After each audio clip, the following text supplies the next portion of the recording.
1 2 3 আসসালামু আলাইকুম বাংলার দেশপ্রেমিক ভাই ও বোনেরা ও নবীন প্রবীণ ভোটার ভাই ও বোনেরা, আপনাদেরকে নিয়ে এসে দুটা কথা বলার জন্য আজকে আমি এই ভিডিওতে আসছি।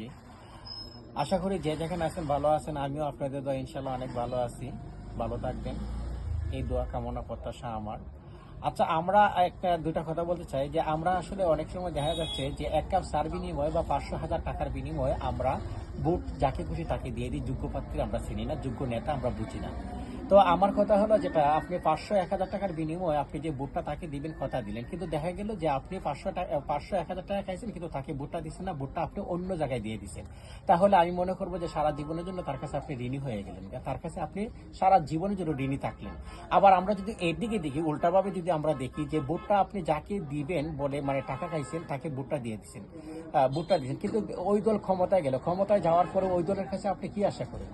আমার তো মনে হয় আপনার কোনো কিছু আশা করাটা ঠিক না। কারণ আপনি প্রথমেই তো আপনি ওই দলের কাছে আপনি টাকার বিনিময়ে বিকৃত হয়ে গেলেন, বিকৃত হয়ে আপনি তার কাছে ভোট দিলেন বা আপনি স্বার্থ উদ্ধার করে তাকে আপনি ভোট দিলেন।